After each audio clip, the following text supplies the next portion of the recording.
Hello, this tragic story comes from the heart of the Amazon rainforest in Brazil.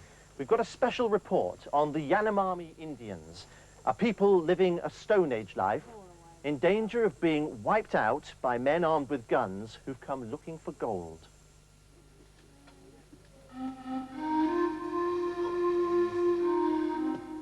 For tens of thousands of years, the Yanomami have lived a simple life, surviving on what they could hunt or pick from the trees. Everything they needed could be found easily in the rainforest around them. The forest is a bit like an enormous supermarket, except here, everything's free. But the Yanomami have been careful not to take more than they need, and they don't harm the rainforest. They believe that if they did, the Amazon and its animals would take their revenge.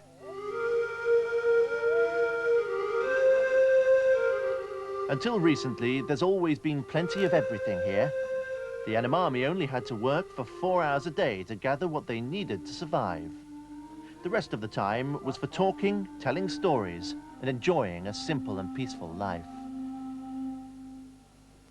The enormous round huts where the Yanomami live are 10 meters high and completely built by hand. They're called maloccas, and each one is home for about 20 families.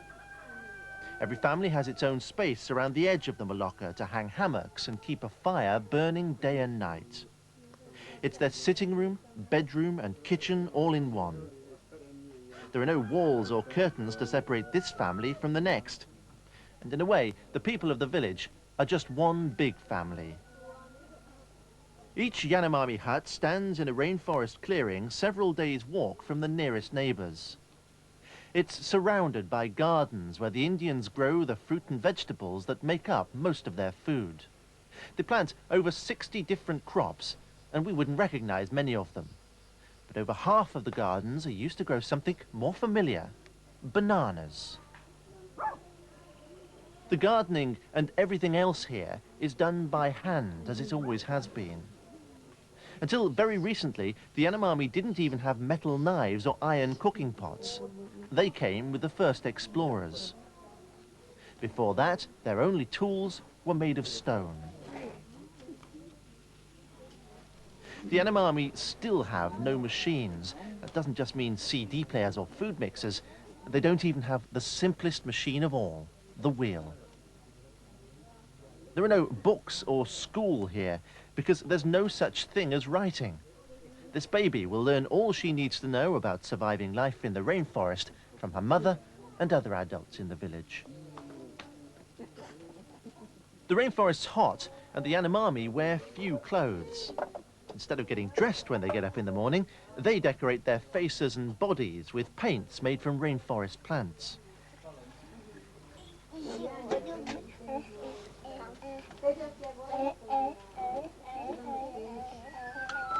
The big stick this boy's eating is much tastier than it looks. It's raw cane, the nearest thing Yanomami children have to sweets, and the same plant that we make sugar from. For thousands of years, Yanomami children like these grew up in their rainforest home facing few real dangers. Then, 5 years ago, all that changed. Their safety ended when outsiders discovered the vast riches of their rainforest. The Yanomami would still be safe today if it wasn't for this: gold. A tiny amount like this is worth 25 pounds. Miners can come out of the jungle with bags full. It's the promise of riches like that that have brought them here in their thousands, and it's killing the Yanomami.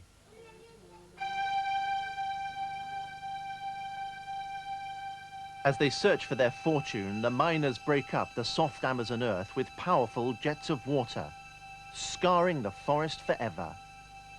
A year ago, there were 5 times more gold diggers than Indians in the Yanomami homeland, and miners hunting with guns killed so many animals that many of the Yanomami began to go hungry. To separate the precious gold from the mud in their pans, the miners use mercury, a deadly metal that's poisoning the rivers. Downstream, there used to be much more fish than the Yanomami could ever want. Because the rivers are poisoned now, the fish are dying, and another source of food has gone for many Yanomami.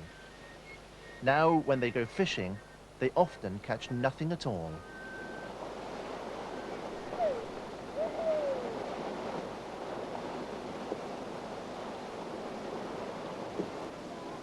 And the Yanomami have to use the same polluted water for washing and drinking. Until the miners came, the rivers had been unspoiled and pure. These Yanomami are fairly healthy, but many others are ill or dying from diseases the miners have brought into the jungle. The sickest are brought here to this Indian hospital. There are other tribes here as well as the Yanomami. Most of them are sick from illnesses their people had never known before.